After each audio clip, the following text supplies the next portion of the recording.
Now, let's look at some of the other stories making the headlines in the media around the world. So the front page of the Daily Telegraph suggests the Queen could be dragged into the political fallout from a No Deal Brexit if the opposition Labour Party leader Jeremy Corbyn demands a takeover after a vote of no confidence in the Prime Minister.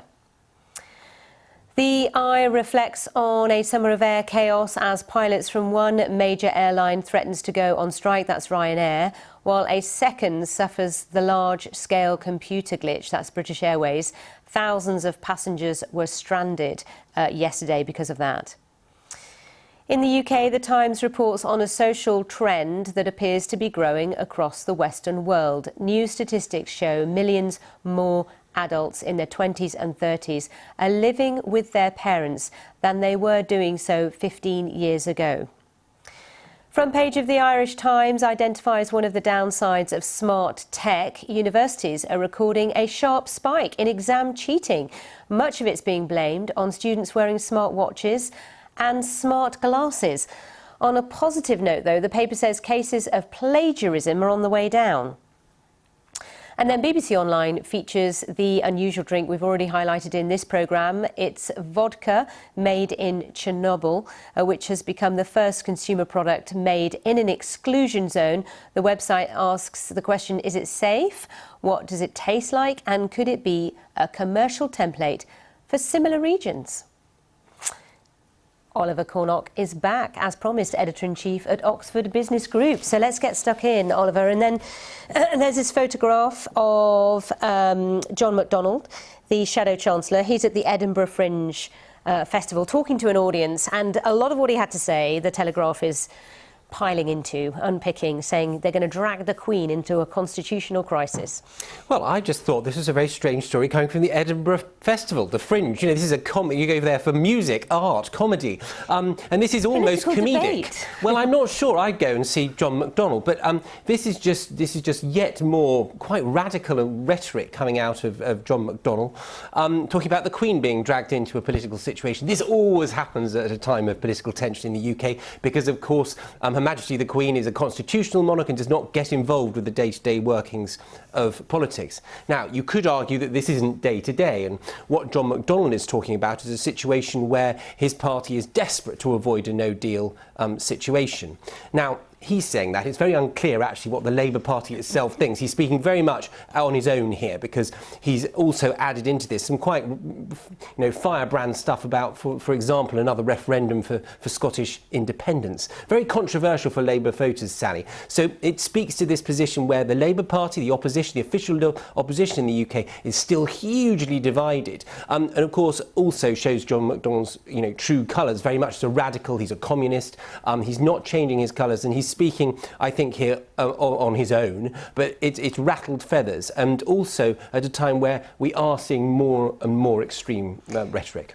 This is one of his theory on what could happen if there was a vote of no confidence in Boris Johnson, but he refused as Prime Minister to quit. He's suggesting that there could be a sort of Labour takeover in Westminster and they'd put him in a cab and rush him to Buckingham Palace. That's kind of the theory, isn't it? But it's talking about the conversation going on within Westminster. Of course, we're on the summer recess right now, but when they return to work, it's the big question of how do we tackle a no deal on the 31st of October if that's what we're facing, and what Parliament can do to prevent it, if possible. And I think some of this is a reflection of August's silly season.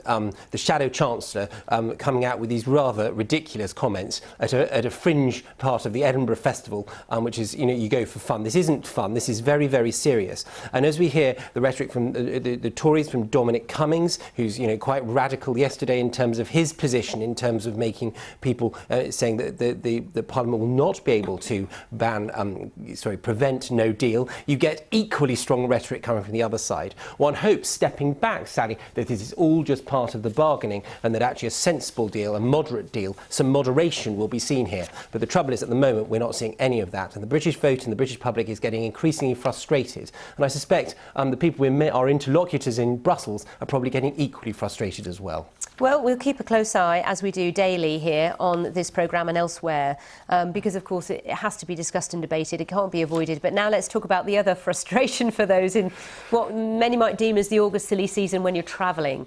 It's often the case that there's strike action at this time of year because it is the most powerful time to do it, when many, many more are travelling and trying to go on holiday. This is the situation with Ryanair, strikes at the end of August and beginning of September, pilots. But add to that a British Airways computer glitch which caused chaos yesterday. Yes, and it's not good news for British Airways. Another summer, it was only a couple of years ago that another computer glitch caused chaos. British Airways has had a number of problems, and I think it was earlier this week, a cabin filling with smoke. Not good news for BA. Fast forward, Ryanair, people use Ryanair a huge amount for their summer holidays. Their pilots have announced a strike not only at the end of the holiday season but the beginning of September when everyone's going back to school. This is not good news. It's an interesting angle, of course, Sally, on the Ryanair story as well. We've heard from their management that they feel there are too many people, 1,000 people, I think, in both cabin crew and pilots. They're overstaffed, and so some people are going to go. I can't help thinking it's part of this, perhaps rejigging the Ryanair model. Yeah, the Ryanair model, which has been hugely successful. There's, many airlines, smaller airlines have gone bust and have needed bailouts and taking over, whereas Ryanair seems to be grabbing market share despite everything. Let's look at this story. Front page of the Times, really interesting. Million more young adults still living with parents. The rise of the young people who can't seem to go it alone is a much greater number than we saw 15 years ago. Yes, I think it's a really interesting story. I remember a few months ago, I think, on this programme talking with you about boomerang children coming back home. It does seem that the bank of mum and dad is being stretched again. And it talks, of course, about the cost of living in the UK, the cost of renting going up, not going down. Even if the cost of houses, the prices have come down moderately, they're still incredibly high. And in the UK, for our global audience, it's important to point out that most people own their own homes. The rental is relatively small in comparison to a lot of European economies. So this is a very interesting story. And you just have to wonder where it's all going, because, of course, at the other end of the spectrum, this article speaks about the loneliness of a lot of older people who are living on their own. And I just wonder whether somehow there's a place for renting in older people's homes. We've seen the rise of Airbnb and people subletting. I just wonder whether there's some room for people to start sharing in a different way. It's interesting because it's almost like we have to re-look at this whole issue of where people live, how they live, what sort of money they have available to them to try and buy a property. I mean, the government, of course, is analysing all of this when they announce their new policies with regards to new housing and ways to enable young people to get on the housing ladder. And this, in some ways, has had all the unintended consequences of boosting house prices in the country, which makes it harder for people, not easier. Indeed, and of course, as the British economy is so reliant on this sector, mortgages are a very, very important part. Housing finance is a really big part of the UK economy, as indeed is house building. So if that's suddenly going to shift, the economy will shift and change too. And of course, you're quite right. I mean, planners are going to be looking very carefully at that. Irish Times, smartwatches linked to spiking in college exam cheating. You would expect that, wouldn't you? Surely they must take the smartwatches off before you go into an exam. I mean, that's kind of a no-brainer, isn't it? And I think that's what the rules are. It makes me feel very old, Sally, as I've got a rather old-fashioned watch on. But you do see them all the time, Fitbits, Apple Watch. These are all apparently not allowed in exams, and people are declaring it. But in the Irish system, you're considered a cheat almost. It has to be reported to the exam authorities. So it's a really big deal in Ireland. Step back, this is obviously a big deal in the UK as well. And another point at the very end of this article, interestingly, plagiarism is down. Examiners are finding far less people being accused of plagiarism because I think probably they've got the technology to start searching through and seeing if people are copying. Yeah, absolutely. And now Chernobyl Vodka. First consumer product made in the exclusion zone. We had a report on this earlier in the programme. This is a company, Atomic, scientists have come up with this.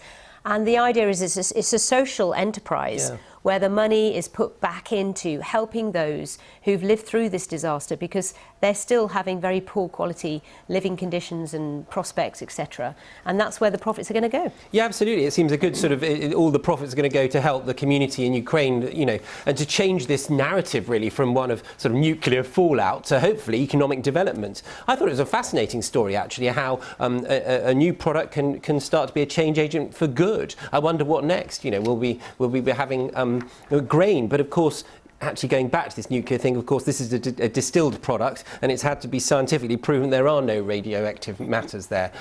It's interesting to see what the next thing will be out of the Chernobyl area. Whether we're eating Chernobyl cheese, I don't think so just yet. Because, I mean, recently we had this report about actually, you know, it's proving to be quite a popular tourism spot where people go on holidays to take a look at what happened in Chernobyl and what's happened since then. And so you can get a bottle of tonic while you're on tour, I'd imagine. Yes, what if it's duty-free?